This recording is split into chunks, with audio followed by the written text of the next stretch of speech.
capítulo 2 do Evangelho de Mateus, reza o seguinte, a partir do verso 1. Tendo Jesus nascido em Belém da Judeia, em dias do rei Herodes, eis que vieram uns magos do Oriente a Jerusalém e perguntaram: onde está o recém-nascido rei dos judeus? Porque vimos a sua estrela no Oriente e viemos para adorá-lo. Tendo ouvido isso, alarmou-se o rei Herodes e com ele toda a Jerusalém. Então, convocando todos os principais sacerdotes e escribas do povo, indagava deles onde o Cristo deveria nascer. Em Belém da Judeia.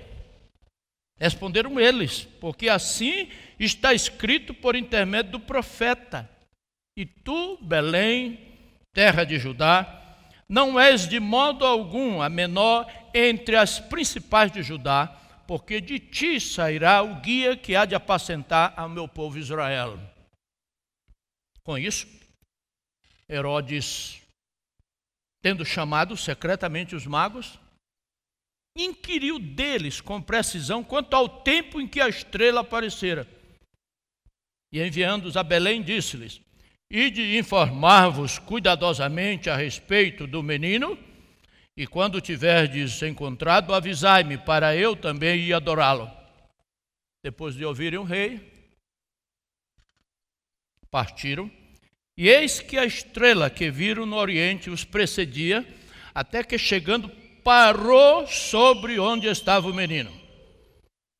Vendo eles a estrela, alegraram-se com grande e intenso júbilo. Entrando na casa, viram o menino com Maria, sua mãe. Prostrando-se, o adoraram e, abrindo os seus tesouros, entregaram-lhe suas ofertas: ouro, incenso e mirra. Sendo por divina advertência prevenidos em sonho para não voltarem à presença de Herodes, regressaram por outro caminho à sua terra. Pai querido, nós estamos diante de Ti e diante da Tua palavra e queremos ouvir a Tua voz. Tu és um Deus que se comunica. Então fala-nos hoje, ó Senhor, ao coração e à mente, de tal forma que a natividade de Jesus tem uma conotação toda peculiar para nós neste ano.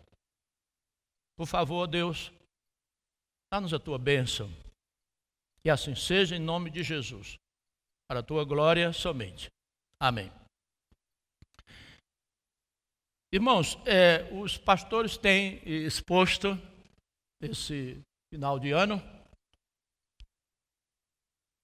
aquilo que os eruditos chamam dos evangelhos da infância, ou seja, capítulo 1 e 2 de Mateus e capítulo 1 e 2 de Lucas, que só Mateus e Lucas narram os fatos relacionados com a anunciação, o nascimento de Jesus. João e Marcos não narram este fato por uma questão óbvia, eles usaram outras tradições, ou seja, eles usaram outros elementos da história oral quando eles foram construir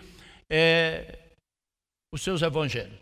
Pois bem, algumas coisas já estão perfeitamente explícitas, pelo menos para mim, ouvindo os pastores da igreja. É que nós estamos lidando aqui, tanto Mateus como Lucas, nós estamos lidando, essa é a convicção que eles nos passam, com fatos históricos verificáveis. Não há suposições aqui.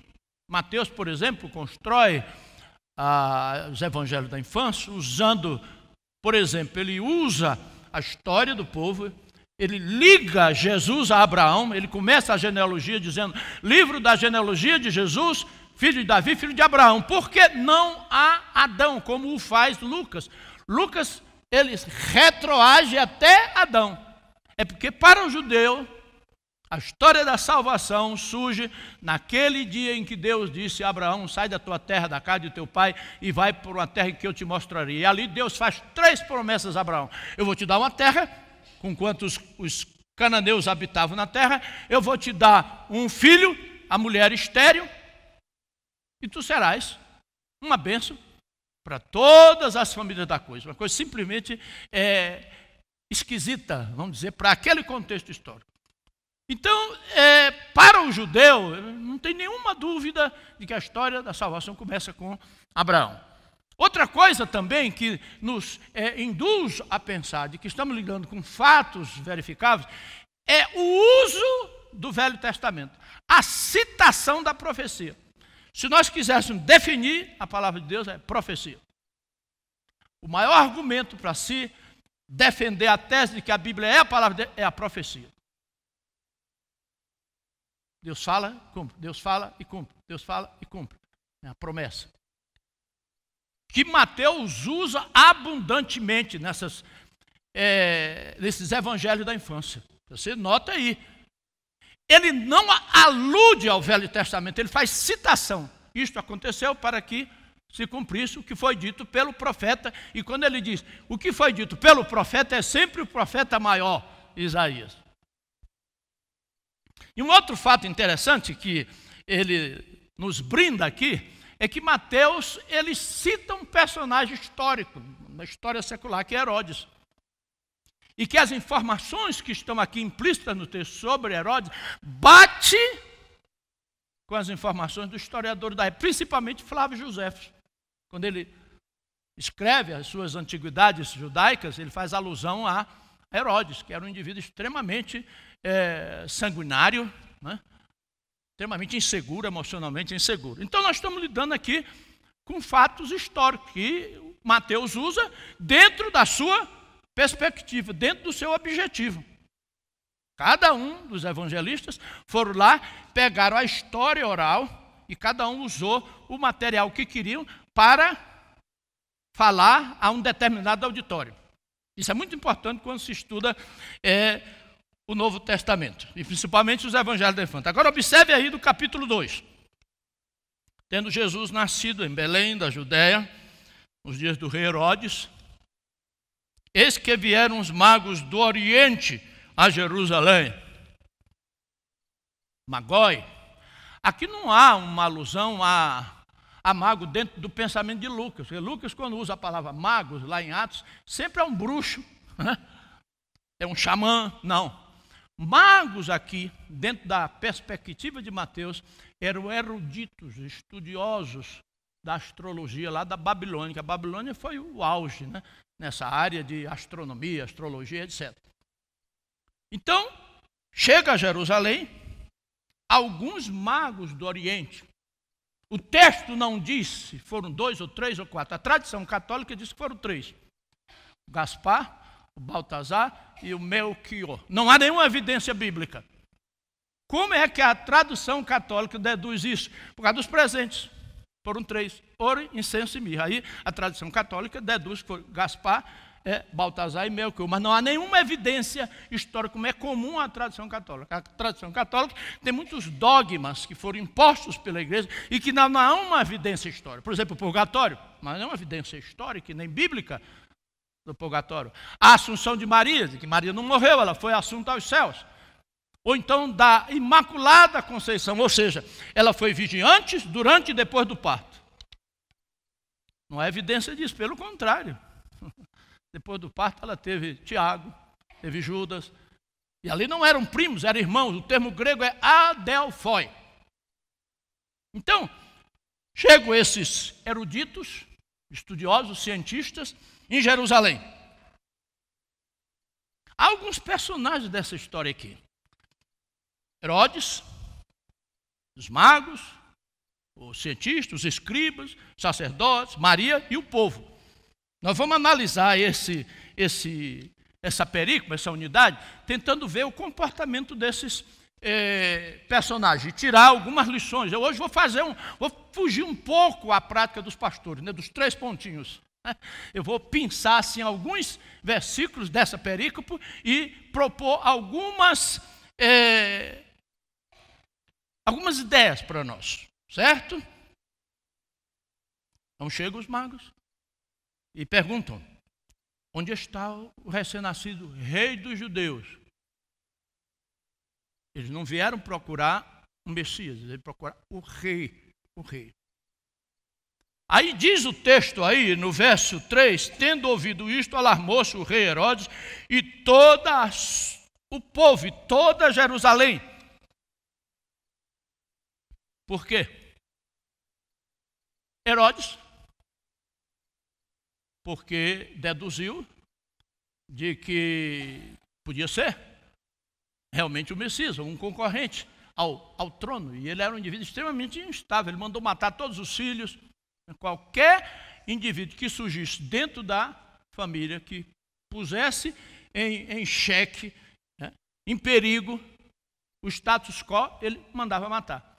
Daí ele entra em pânico e a cidade diz o texto, e toda Jerusalém. Por que Jerusalém? Porque Jerusalém, o povo sabia quem era Herodes. Olha o verso 16. Verso 16 diz assim: vendo-se iludido pelos magos, enfureceu-se Herodes grandemente e mandou matar todos os meninos de Belém e todos os seus arredores, de 2 anos para baixo, conforme o tempo do qual com precisão se informaram dos magos. Extremamente destemperado. Então é esse o ambiente. É um ambiente, então, politicamente instável, né, socialmente irregular, né, uma coisa terrível. Então, quando chegam aqueles eruditos, dizem: onde está o rei dos judeus? Pronto, aí Herodes entra em pânico, a cidade entra em pânico. Observe aí no verso 4, o que é que Herodes faz? Verso 4 diz assim: então, convocando todos os principais sacerdotes e escribas do povo, indagava deles onde o Cristo deveria nascer. O que foi que fez Herodes? Chamou os teólogos. Chamou os teólogos, os peritos em escritura. Vem cá, onde é que esse Messias vai nascer? Eu disse para uma pessoa que hoje ia pregar sobre as tristezas do Natal. Almoçando na casa do Márcio, era aniversário do Márcio, do pai. Eu conheci lá um jovem funcionário público e começamos a conversar e tal. Ele perguntou onde era que eu frequentava a igreja e tal. Eu disse: olha, até hoje eu vou pregar lá. Ah, é? Vou pregar sobre aquele texto lá dos magos, porque ele é filho de pastor. Aí ele disse: oh, que bom, e o que é que o senhor vai dizer sobre aquele texto? O senhor vai lá e ouve. Ele está ali, ó. Doutor Sidney. Você vai lá e ouve. Obrigado, querido. Deus te abençoe muito, viu? Pois bem, chama os escribas, os peritos em escritura. A igreja está cheia de eruditos. Inquirem, onde é que vai nascer? Os eruditos pegam o texto, não tem nenhuma dificuldade de interpretar. E o princípio que eles usaram, os escribas aqui, é o princípio redescoberto pela reforma. E aqui não vai nenhum exibicionismo intelectual. É que eu, na minha época de ginásio, eu estudei o latim. Sabia, reverendo? Latim. E na época da reforma, a língua predominante do meio acadêmico era latim. Não é, professor Abidã? Latim. Então havia um princípio exegético que dizia assim: scriptura sua interprete est, ou seja, a escritura interpreta a escritura. Foi o que os escribas fizeram aqui, pegaram a escritura, compararam, né? Em Belém de Judá. Fantástico. Certíssimo. Na igreja hoje nós encontramos muitos eruditos na escritura, que são idênticos a esses escribas aqui. Muitas pessoas que estão a cabeça cheia de teologia. Bom, isso é bom. Mas o que é que me entristece quando eu leio esse texto? É que os escribas informaram a Herodes, mas não foram ao encontro de Jesus. Vamos perceber? Quer dizer, há uma ortodoxia sem uma ortopraxia. Ou seja, você conhece a palavra de Deus, você crê na palavra de Deus, você é capaz de interpretar a palavra de Deus, mas você não pragmatiza a palavra de Deus. Você não vive a palavra de Deus. Não pode ser abençoado. Não é isso que Jesus disse? Jesus disse: compreendeis o que eu vos fiz, lavando os vossos pés? Bem-aventurados sois, se praticardes essas coisas. Então, isso é a primeira conotação triste do Natal. Agora, mudou? Não mudou. Hoje, a igreja está cheia de intelectuais. Quando eu falo intelectual, eu falo daquela pessoa simples que é o intelectual. Mas que não há vida, não há esperança, não há doçura. Está entendendo, querido? É uma mesmice na nossa vida espiritual. Parece que o espírito é como dizia Yves Congar, é um Deus sem rosto, ele não aparece, né? E a pergunta dos magos, onde está? Eles não perguntaram qual é a área geográfica, qual o lugar, onde está.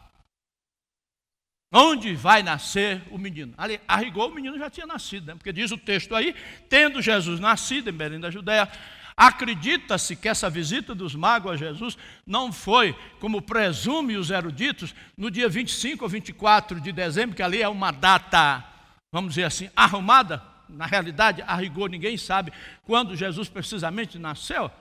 Inclusive, há estudiosos que dizem que essa visita dos magos foi lá no dia 6 de janeiro. E Jesus nasceu foi mesmo no dia de 6 de janeiro. Mas isso não afeta a nossa fé. Então, o que me entristece quando eu leio esse texto aqui é a surpreendente desinteresse dos escribas por Jesus, objeto da hermenêutica que eles fazem aqui, precisa, eles não erram.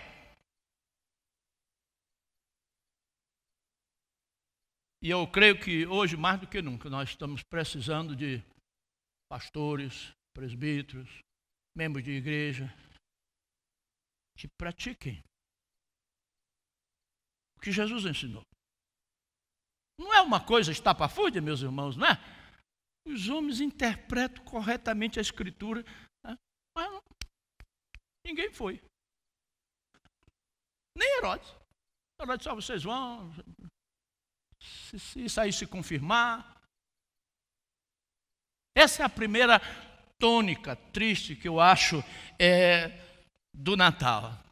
E a nossa fé, quando ela é vivida sem uma pragmatização, ela às vezes se torna uma fé demoníaca. É Tiago quem diz isso lá. Crês que há um Deus? Creio. O diabo também crê, estremece. Não adianta você crer no Evangelho. Se você não confia, se você não pratica. Eu ontem estava andando lá no shopping, mais uma vez, com a minha esposa, e eu disse para ela assim, observa aqueles presépios, né? Aquela coisa linda no Tágua Shopping, negócio. Onde é que está Jesus? Encontra lá o velho Nicolau, encontra jumento, boi, está lá o velho Nicolauzinho lá faturando, né? Toda meninada, acesa. Mas Jesus, quando você vê um Jesus miudinho, né? Todo xoxinho lá. Porque o foco não é Jesus. A sociedade de consumo, ela praticamente não fala de Jesus. É o Papai Noel, é isso, aquilo, outro. Não é? E nós entramos nessa aí. Agora, abro aí no verso, observem bem no verso 11, diz assim. Entrando na casa, quer dizer, os magos foram, a estrela, era uma estrela, não era o cometa Halley, não. Era um milagre, era uma teofania de Deus. Observem bem que vem desde a Babilônia, vem guiando os cientistas, ela para, ela continua, ela vai até Belém, ela para exatamente onde Jesus estava. Isso aqui não é uma casualidade, não é um cometa, o cometa não para, não é? Né? Isso aqui é um fenômeno, isso aqui é uma teofania, um milagre de Deus. Deus se manifesta através da natureza. Aí eles chegam, diz aí o verso 11, entrando na casa, viram o menino com sua mãe. Vamos primeiro entender aqui, bem cá, Jesus nasceu numa casa ou Jesus nasceu numa manjedoura?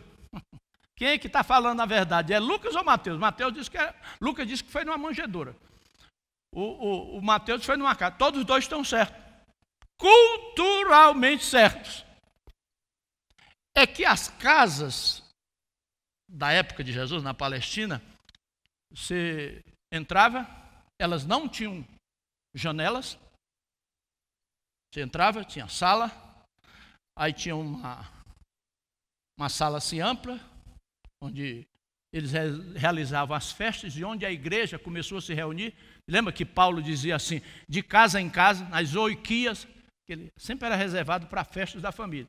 Aí tinha os quartos, lá atrás tinha a cozinha, e do lado da cozinha, no perímetro da casa, havia, vamos dizer assim, o local onde eles criavam os animais. A galinha, o capote. Sabem o que é capote? Lá não tem, eu estou dizendo que eu sou nordestino. Capote, alguém sabe o que é capote? Galinha de Angola, né? Lá no Nordeste chama capote. Né? Capote, né?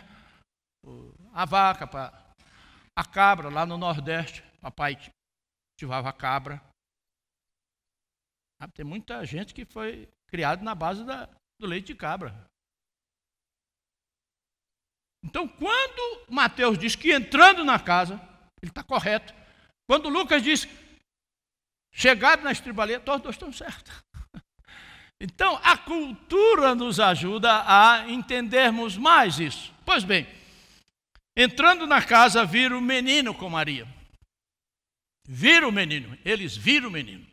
Quem o menino? Na cabeça dos eruditos, dos cientistas, era o rei dos judeus. Cabeça deles. Eles não estavam à procura de um Messias. Queriam que as suas teses científicas fossem comprovadas.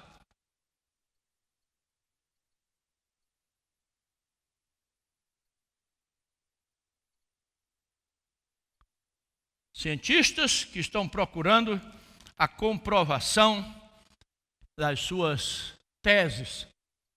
Hoje há um fenômeno muito interessante nos seminários, principalmente na Europa, na América do Norte, professores ateus ensinando em seminários. Eu, quando morei nos Estados Unidos, eu tive um professor que fez doutorado na Alemanha só nos textos de Paulo que falam sobre a ressurreição. Mas o cara não cria na ressurreição, mas ensinava. Foi uma coisa, eu fiquei encantado com aquela erudição, mas sem vida. Erudição sem vida. E hoje existe. Existem muitos pastores, muitos pregadores. O mercado está aí. Eu não quero, de forma nenhuma, induzir os irmãos a dizer que eu sou algum vidente. Não, só está na cara. A vida nos ensina muita coisa, principalmente a gente no pastorado. Às vezes, eu até sou censurado pela minha esposa, que eu vou ouvir um pregador.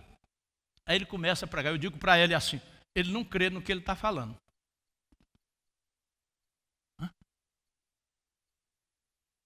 Quem lê muito Martin Lloyd Jones percebe, a gente sente aquela unçãozinha, né? Alguém aqui conheceu um pastor falecido há uns 3 anos, reverendo Antônio Elias? Alguém conheceu? O reverendo Antônio Elias é uma coisa impressionante. Homem de Deus.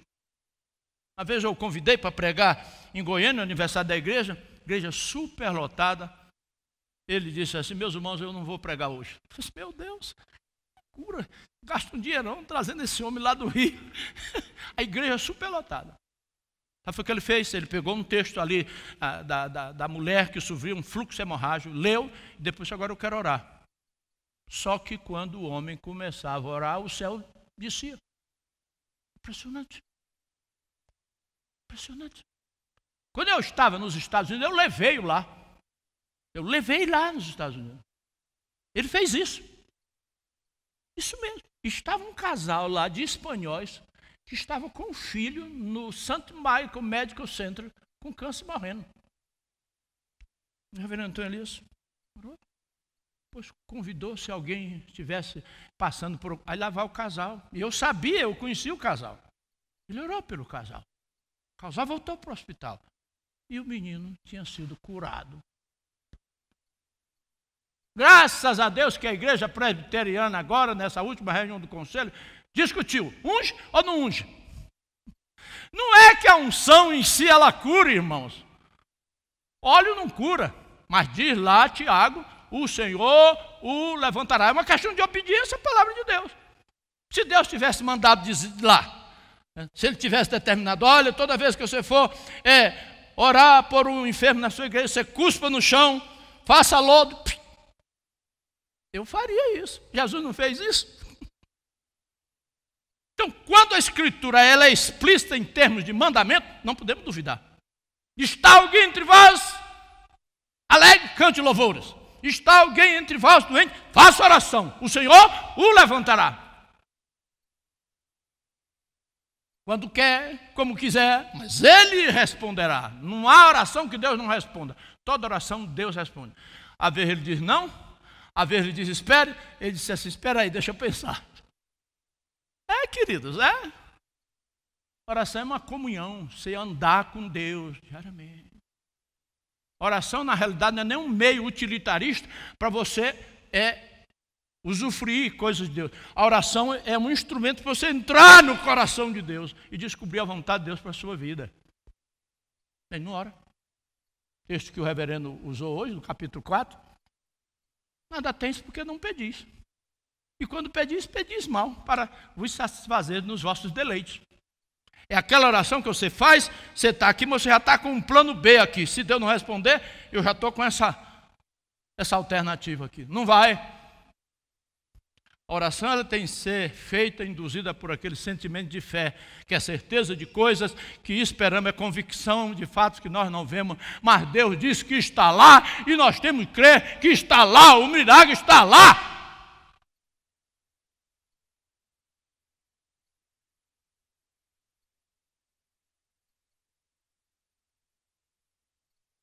Eles estavam mais preocupados em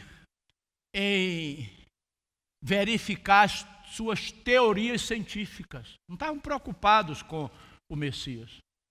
Mas você pode questionar assim, reverendo, mas aí diz no capítulo 2, por exemplo, no verso 12, sendo por divina advertência, prevenidos em sonho, para não voltar à presença do Herodes, como é que o senhor explica isso? É porque o foco é Jesus.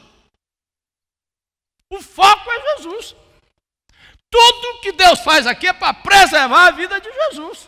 E ele se revela até aqueles cientistas, apóstolos incrédulos que não criam no Messias. A preservar Jesus.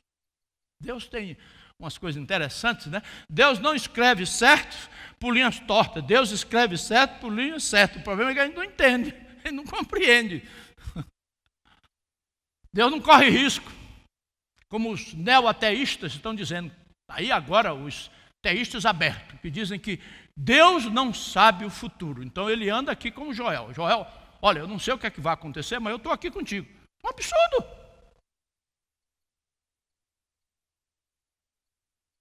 O que é que diz o salmista? Senhor, tu me sondas e tu me conheces. A palavra nem me chega à língua e tu já a conheces toda. Tu me conheceste quando eu era uma substância entretecida no seio da minha mãe.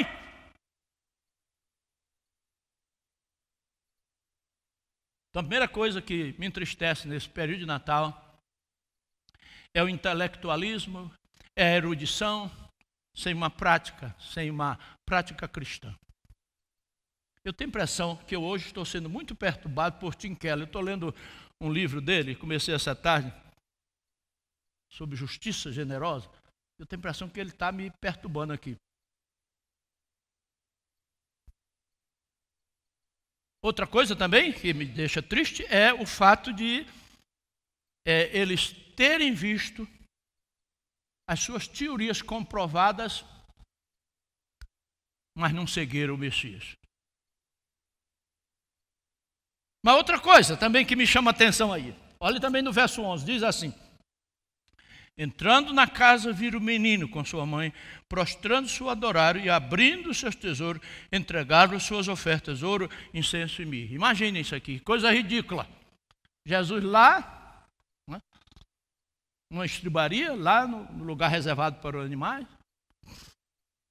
Aí chegam os magos, supostamente 3, abre os seus tesouros e dão ouro, incenso e mirra e vão embora. Santo Ambrósio foi um pai da igreja que disse que Deus não olha para o que damos, olha mais para o que o guardamos.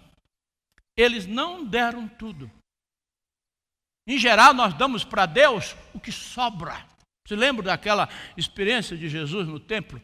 Jesus está lá com os discípulos e Jesus era muito indiscreto, sabe, reverendo Adriano? Ele vem perto do gasofilácio. Como quem quer, não quer, fica aí. O pessoal naquela época não usava envelope. Né? Ele fica. Aí chegam os escribas e depositam grandes quantias. Jesus olhando. Aí vem lá uma viúva. Que joga 2 moedas. Ele chama os discípulos. Os discípulos. Pedro, qual é o problema, mestre? Algum zelota na área? Não. Vocês estão vendo aquela senhora que vai ali? Sim, ela deu tudo. Ela deu mais do que todo mundo. Ela deu tudo, ela não deu sobra, ela não deu resto. Isso aqui é outra tônica triste. A gente brinca com Deus, a gente não dá tudo para Deus. Tudo entregarei. Você lembra desse hino? A gente não é honesto, intelectualmente honesto. Vocês já imaginaram se Deus fizesse hoje o que ele fez lá com Ananias e Safira? Seria um cai aqui, infernal. Quando eu estou falando em dar tudo, eu não estou me restringindo única e exclusivamente ao dar dinheiro. Eu estou dizendo é dar vida, dar talento, dar paixão pelo Evangelho. É isso, queridos. Está entendendo? Os pastores antigos do Nordeste diziam que enquanto você não se der ao Senhor, você não dá o bolso. Por isso é que os crentes lá de Corinto, o apóstolo Paulo diz assim, eles antes de tudo deram-se primeiro ao Senhor. Se você não se dá ao Senhor, se você não se apaixona pelo Evangelho, se você não apaixona pelo Senhor, você não dá nada. Você dá o resto. Aí Deus não abençoa. Portanto, nem sempre o maior contribuinte é o melhor crente. Às vezes uma pessoa simples da igreja que vem aqui, dá, Deus abençoa, ela não tem problema financeiro nem nada. Essa coisa triste que me deixa. E o Natal está aí. O Natal está aí. O que é que você vai dar para Jesus? Hein?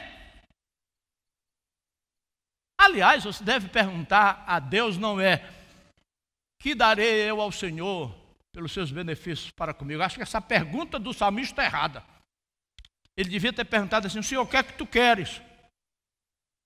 Porque tudo que eu tenho é dádiva de Deus. Tudo. A vida, a saúde, o trabalho, tudo, dádiva de Deus. Está lá no Deuteronômio 12. 8 e 12. Essa é a economia de Deus, para que ninguém se ensoberbeça. Para que a gente não pense que foi a tua força, o teu intelecto, a tua capacidade. Não. Dádivas de Deus. E aí Deus é tão generoso que Deus abençoa justos e injustos. Ele faz nascer o sol sobre justos e injustos. E quando ele abençoa o seu vizinho, que é um traficante, né? Cara desonesto, você fica com inveja, né? Como aconteceu com Asaf. Deus faz isso, para a gente aprender. Deus coloca a gente, às vezes, em certas situações, para a gente aprender. Meus irmãos, o sofrimento na vida do crente é um instrumento. O apóstolo Tiago diz assim, tende por motivo de toda alegria o passagem por várias provações. Observe mesmo assim, porque a provação da vossa fé...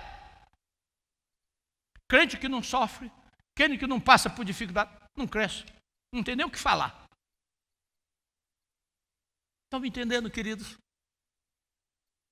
Então, o intelectualismo, a erudição é uma coisa maravilhosa, tanto na vida daquele homem simples como daquele intelectual, mas sem uma vivência da compreensão do Evangelho, Não tem nenhum valor diante. Sabe por quê? Porque você não produz frutos para o reino.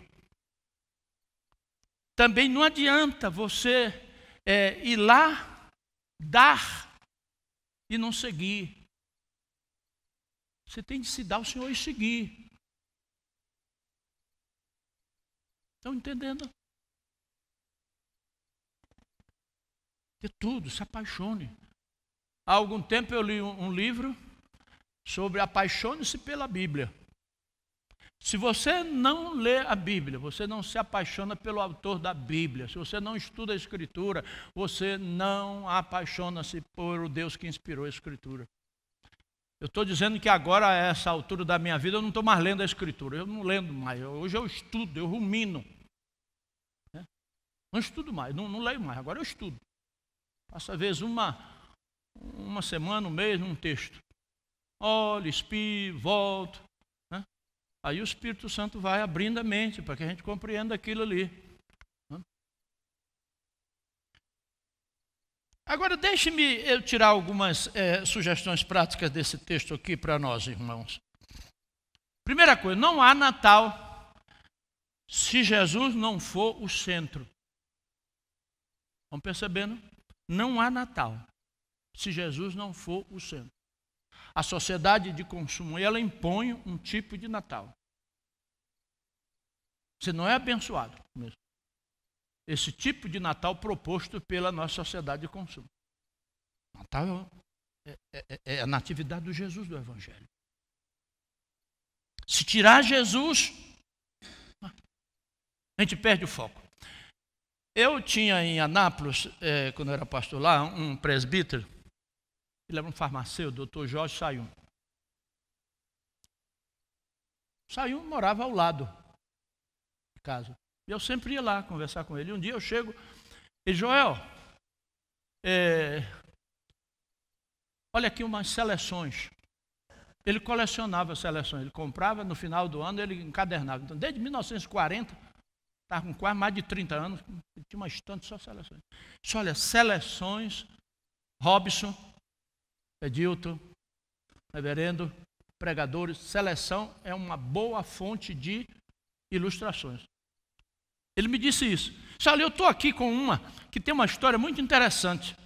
Eu sei assim, uma história muito interessante que aconteceu lá nos Estados Unidos. A história era o seguinte, Fall River é uma cidadezinha que fica próxima a Boston. Naquele Natal, a igreja metodista local resolveu comemorar o Natal. Tinha um auditório muito grande, um palco maior do que esse, uma coisa assim extraordinária. Então, a diretoria da igreja se reuniu, porque na igreja metodista não tem conselho, é diretoria. E escolheram Mrs. Grace, era uma senhora muito talentosa, uma escritora finíssima. Senhora, irmã Grace, o Natal desse ano, a senhora é quem vai preparar. A senhora escreve a peça, a senhora cria o roteiro, a senhora escolhe aí os atores, os personagens. A Mrs. Grace escreveu a peça, tudo direitinho. Aí ela começou a escolher os atores. Em que vai fazer o papel de Maria, em que vai fazer o papel de José. E ela disse assim, o papel do dono da estalagem lá em Belém, eu vou escolher o Wallace. O Wallace era um adolescente. Sabe desse adolescente que 2 anos, com 12 anos, está com 1 metro e pouco? Todo desengonçado. Wallace, você vai ser o dono da minha pensão. Aí, deu lá o script, para o Wallace decorar, ensaiou tudo, etc. Aí chegou o dia aprazado. Auditório cheio, começou a peça. Anunciação do nascimento de Jesus e a ida de Maria e José para Belém, atendendo o recenseamento do governo, do império. O recenseamento tinha 2 finalidades. Era o leão, fazendo levantamento para quem é que ia pagar imposto ou não, e para fins de segurança nacional. Fazia um levantamento para ver os jovens capazes de ir à guerra. Uma eventualidade que convocava. Correto? Então José e Maria viajam para Belém. Maria grávida, quando ele chega em Belém, um frenesi na cidade.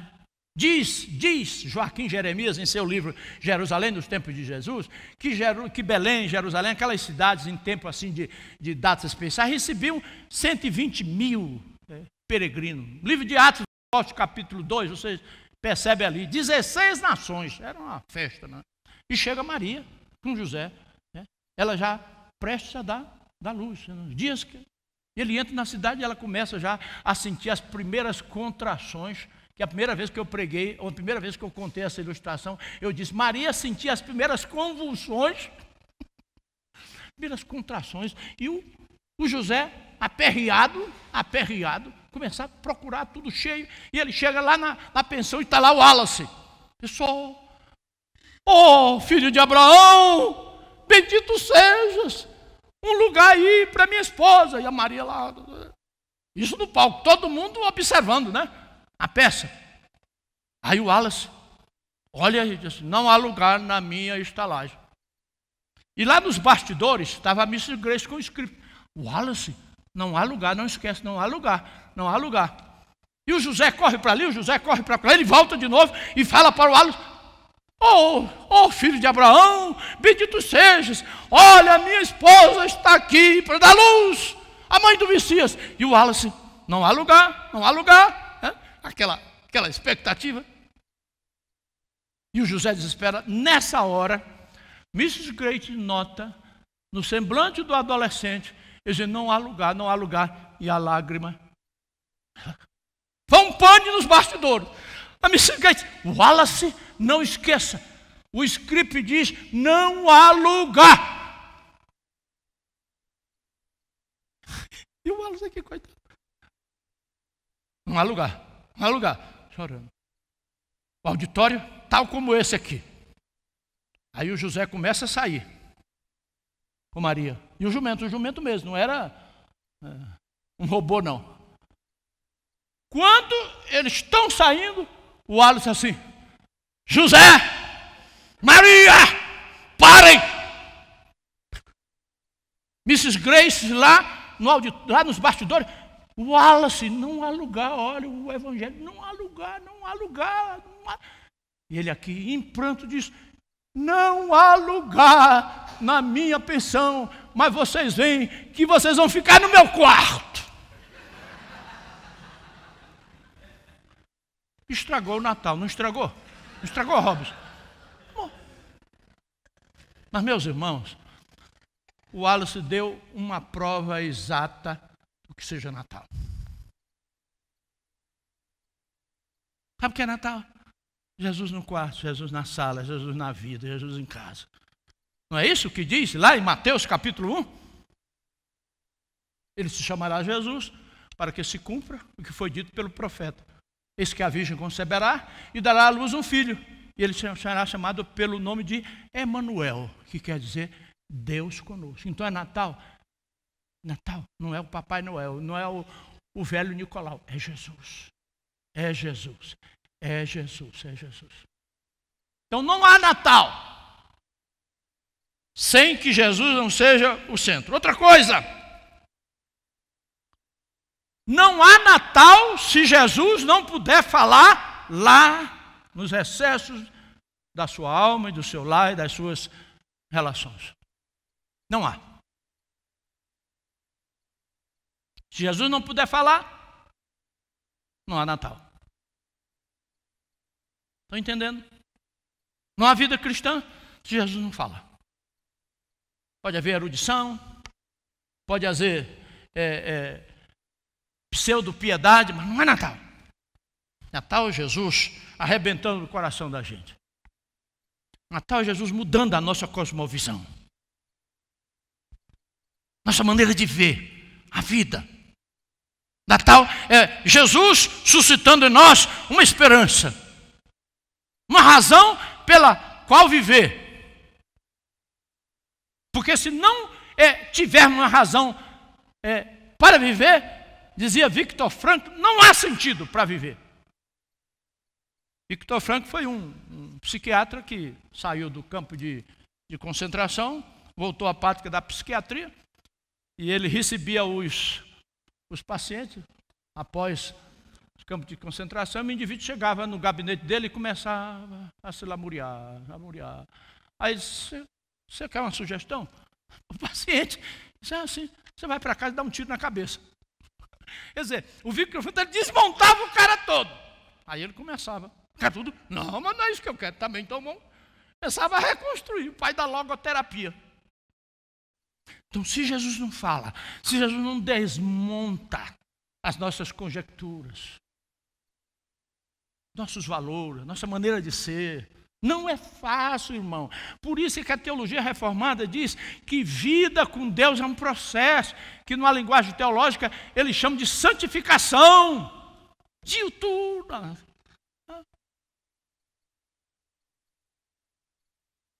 Pecado é uma coisa terrível.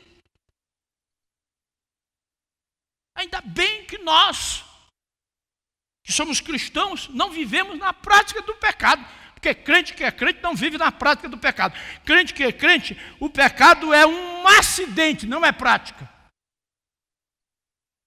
Então, se Jesus não fala, pode ser tudo, menos o Natal de Jesus. Você pode dar tudo.